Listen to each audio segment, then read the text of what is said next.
오늘 1년 중에 가장 하기 사실 싫고 하기 어려운 말씀입니다. 누구든지 십자가를 지라. 오늘 마가복음 8장 34절과 35절의 말씀으로 하나님 말씀 나누겠습니다. 제가 대표로 읽겠습니다. 무리와 제자들을 불러 이르시되 누구든지 나를 따라오려거든 자기를 부인하고 자기 십자가를 지고 나를 따를 것이니라.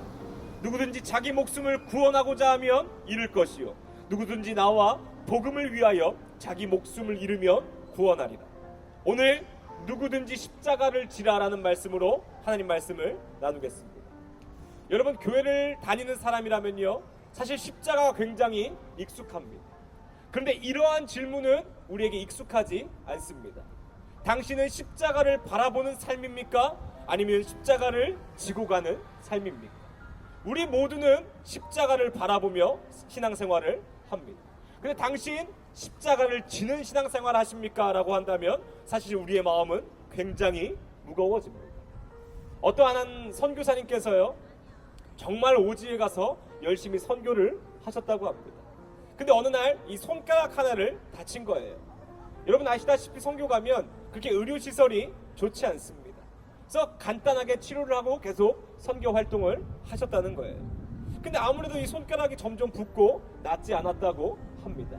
한국에 들어올 일이 있어서 병원을 방문했는데요, 이 손가락을 잘라야 한다는 거예요. 손가락에 이 봉화지겸이 심하게 걸려서 만약에 지금 자르지 않으면 나중엔 팔을 잘라야 한다라고 얘기했다는 것입니다.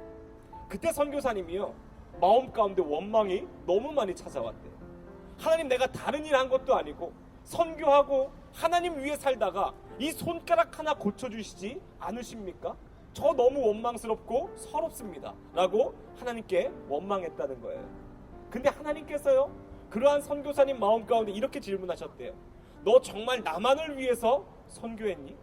이 선교사님이요, 그럼 하나님 제가 누구를 위해 하겠습니까? 라고 했대요. 근데 또 하나님께서요, 정말 나만을 위해 선교했니? 라고 물어보셨다는 거예요. 이 선교사님이 곰곰이 생각해 봤더니요, 그 선교를 통해서요, 사람들이 자기를 인정해 주었고요, 자기가 먹고 살게 해 주었고, 자신이 가진 능력보다 어디 가서 대우받고 대접받게 해 주었다는 거예요. 사실 하나님만을 위한 게 아닌 나를 위해 살았던 내 인생을 돌아보게 되었다는 겁니다. 그리고 하나님 앞에서 처절하게 회개했대요. 하나님, 내가 이 손가락을 통해서 그것을 깨닫지 않았다면 나중엔 목이 잘려도 깨닫지 못했을 것인데 깨닫게 해주심에 감사합니다. 우리 모두는요, 십자가를 지고 산다라고 착각합니다. 근데 사실 돌아보면 그렇지 않을 때가 너무나 많은 삶을 우리는 바라보게 됩니다. 오늘 예수님께서요, 누구든지 자기를 부인하고 십자가를 지라고 얘기합니다. 근데 이 말이 우리는 이 피부에 쉽게 와닿지가 않아요. 쉽게 얘기하면요, 이 자기를 부인하라는 것, 내가 갖고 있는 욕심, 생각, 계획 다 내려놓고 하나님의 말씀을 우선으로 하라는 겁니다. 그럼 십자가 지는 게 무엇일까요? 선교하십시오, 순교하십시오, 이거일까요? 그렇지 않아요. 굉장히 심플합니다. 그저 말씀을 지키고 사는 거예요. 근데 이게 여러분 쉬운 줄 아십니까? 말씀을 지키는 게 십자가이고요, 그 십자가가 너무나 버거움을 우리는 고백합니다. 세상의 가치가 무엇입니까? 많은 돈을 벌고 많은 재산을 모으고 누구보다 높은 자리에 가는 게 세상의 기준이에요. 근데 말씀은 무엇입니까? 네가 갖고 있는 것을 나누라. 그리고 높은 곳이 아닌 낮은 곳, 섬기는 곳으로 가라. 그 십자가를 지라고 오늘 예수님께서 우리에게 말씀하십니다. 이 말씀을 들었던 한 직장인이요, 직장에서 이 어떤 회계 처리를 해야 되는데 이 회계 처리하는 것을 불법적으로 하라고 이 팀장께서 얘기를 했다는 거예요. 근데 그 팀장이 그 사람의 원래 성품을 알고 있으니 와서 유별 떨지 말라고 얘기했다고 합니다. 유별 떨지 말고 모두 다 그렇게 하니까 그냥 그렇게 해라. 그리고 갔대요. 근데 이 직장인이요, 하필 그 주에 이 말씀을 듣고 만 거예요. 누구든지 자기를 부인하고 십자가를 지라. 마음속에 양심이요, 요동치는 것입니다. 나 하나 때문에 팀원들이 손해보는 것보다는 그냥 넘어가는 게 낫지 않을까? 그런데요, 그 십자가라는 단어가 그 사람의 마음 가운데 떠나지 않는 것입니다. 불법적으로 회계를 처리하지 못하고 어쩔 수 없이 정직하게 그 보고서를 냈대요. 그랬더니요, 그 팀원들이 막중한 손해를 보고 그 팀원들의 원망을 들으며 모든 사람이 그 사람이 그만두기를 바랬다는 거예요. 왕따를 시켰다는 겁니다. 십자가를 지는 그 대가가요, 영광이 아니라는 거예요. 그런데 며칠 후에 놀라운 일이 벌어졌다고 합니다. 그 회사 대표가 그 사람을 불러서 너 도대체 왜 이렇게 한 거냐라고 물어봤다는 거예요. 그래서 쭈뼛쭈뼛 아니 하나님이 저한테 십자가를 지라 그러길래 저도 그러고 싶지 않았지만 어쩔 수 없이 그렇게 말씀대로 행했습니다. 근데 그 대표분이요, 다른 사람은 못 믿어도 당신은 믿을 수 있을 것 같으니 다른 팀에 가서 팀장으로 일을 하라는 겁니다. 우리가요 이 모습을 통해 깨닫는 것, 요셉도 다윗도요 그 십자가 지는 그 인생에 고난이 없진 않았습니다. 근데 오늘 하나님이 뭐라고 하십니까?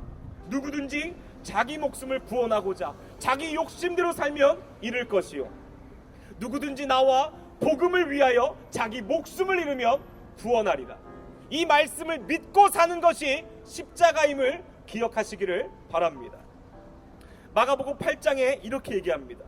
누구든지 이 음란하고 죄 많은 세대에서 나와 내 말을 부끄러워하면 인자도 아버지의 영광으로 거룩한 천사들과 함께 올 때에 그 사람을 부끄러워하리라. 예수 그리스도를 부끄러워하고 오늘 말씀을 등한시 여기면 예수 그리스도도 우리를 외면할 수밖에 없다는 것입니다. 그러나 오늘도 힘들고 어렵지만 그 십자가를 지고 내 욕심과 생각을 내려놓고 하나님의 뜻을 이루고자 산다면 하나님은 영원히 우리와 함께 하신다라고 여러분 얘기하십니다. 말씀을 마치겠습니다. 사실 정말 하기 싫은 본문 중에 하나가 이 말씀입니다. 왜냐하면 저 또한 부담스럽기 때문입니다. 그럼 사람들이 이렇게 얘기합니다. 십자가란 단어 자체가 버겁습니다. 내가 목사인데, 내가 전도사인데, 내가 교회를 몇 년 다녔는데 언제까지 이렇게 버거운 일을 해야 됩니까? 근데 여러분 기억하십시오.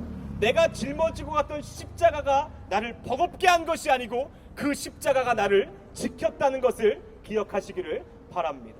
그게 하나님의 은혜입니다.